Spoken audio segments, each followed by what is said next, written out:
August 1972, the Rawalpindi Prisoner of War Camp. If you were locked inside this facility, you were meant to stay there.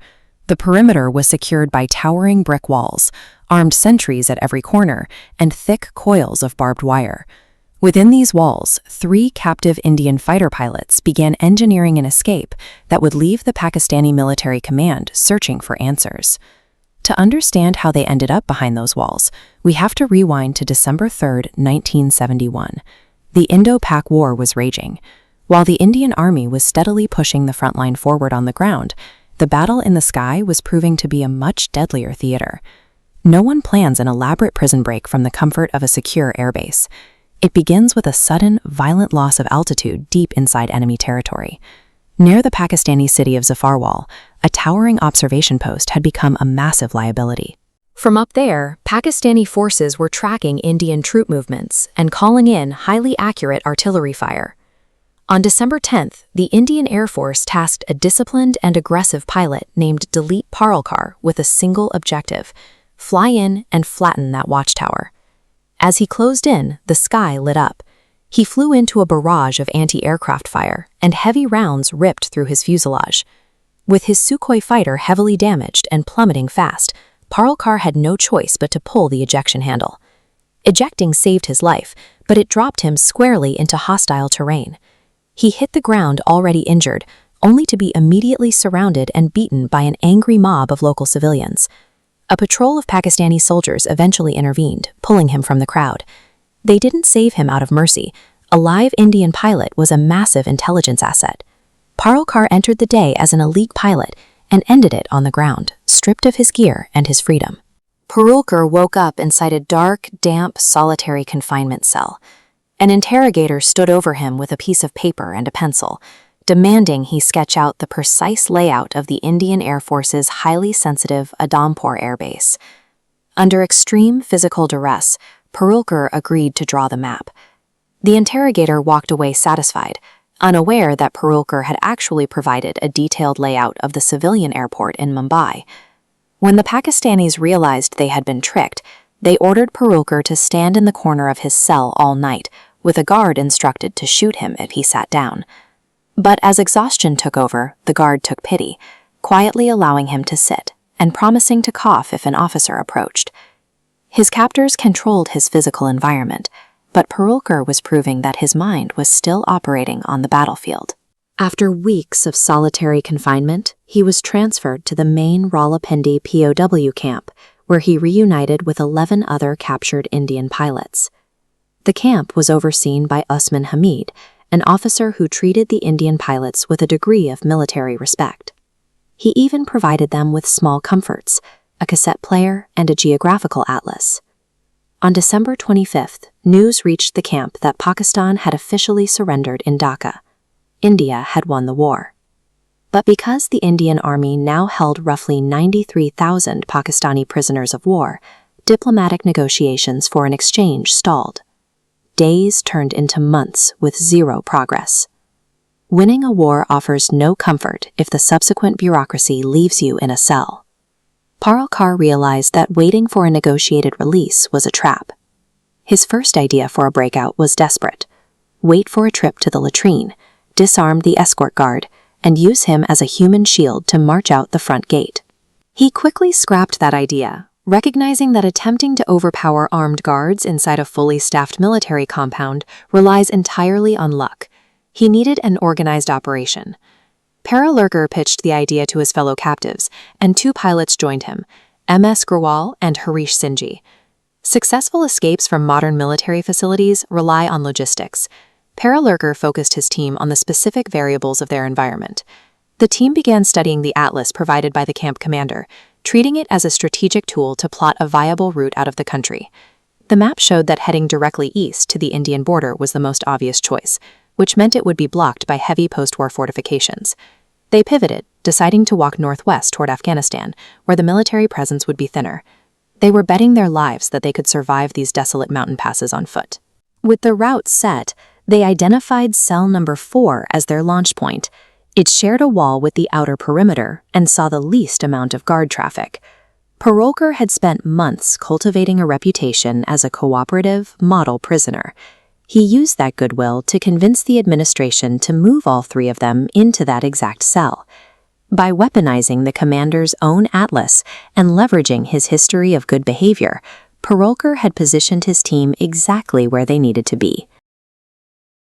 1972.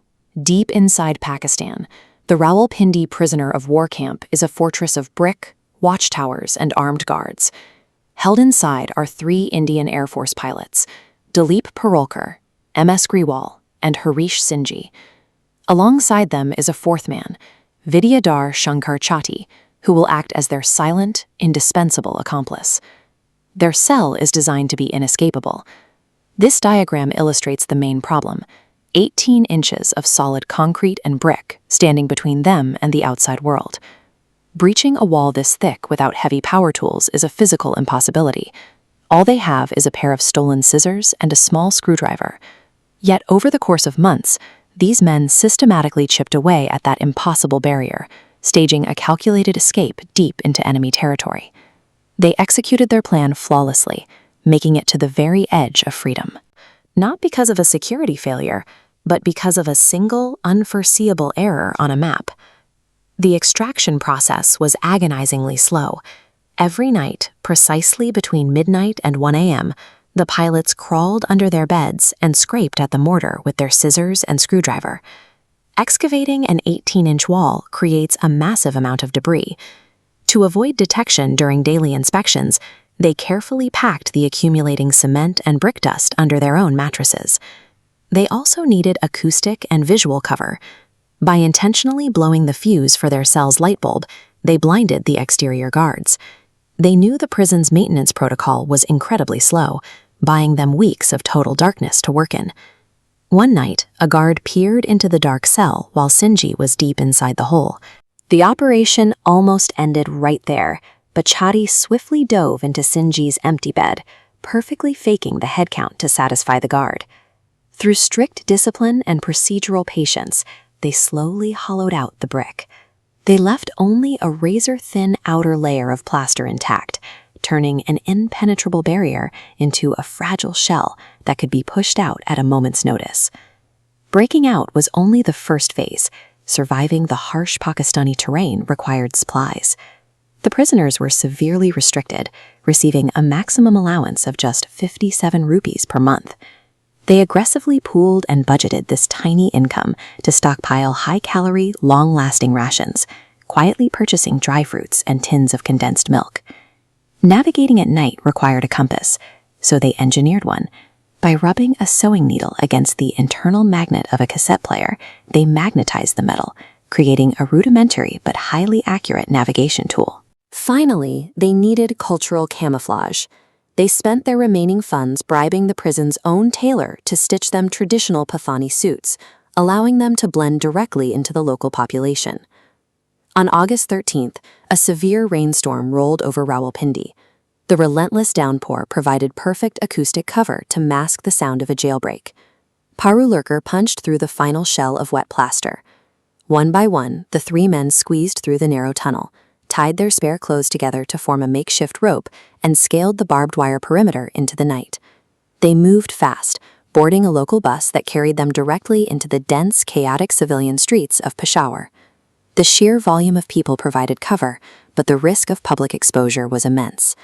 To survive interactions with authorities, they adopted a specific psychological defense. They claimed to be local Christians, a calculated move to bypass sudden demands to recite the Kalma or undergo medical checks. From Peshawar, they caught another bus to Lundi Kodal. They were now an agonizingly short 5 kilometers away from the Torkham border and the safety of Afghanistan.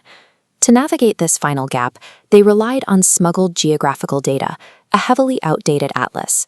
Checking it, they asked a clerk for directions to the Landikana railway station. They had no idea it was permanently closed in 1932. The request immediately raised suspicion. The clerk brought them to the local Tehsildar, where their cover story began to crack. Out of options, Parolkar played a desperate final bluff. He claimed they were Pakistani Air Force officers on leave and demanded the Tehsildar call LDC Usman Hamid to verify their identities. It was a fatal miscalculation. Usman Hamid was the exact officer in charge of their wing back at Rawalpindi. As soon as he heard Parulkar's voice and the line, he instantly recognized his missing prisoners. Back at the POW camp, the escape had triggered absolute panic. Terrified of being punished for their incompetence, the Bards plotted to execute Vidyadhar Chatti and frame him for the breakout to cover their own tracks. Fortunately, senior Pakistani officers intercepted the truth and secured the prison before Chatti could be harmed. The 3 escaped pilots were returned to Rawalpindi and condemned to 30 days of solitary confinement. While the pilots served their time, the diplomatic situation changed. Negotiations over a large-scale exchange of war prisoners intensified, leading President Zulfikar Ali Bhutto to announce the release of all Indian captives in December 1972. When they finally crossed the Wagah border into India, they stepped into a sea of thousands of people waving tricolors. The air was filled with slogans and the pilots' own tears as they walked back onto Indian soil. A 1932 map may have foiled their physical escape just miles from the border, but their relentless ingenuity and months of scraping concrete in the dark proved no wall is thick enough to cage the human drive for freedom.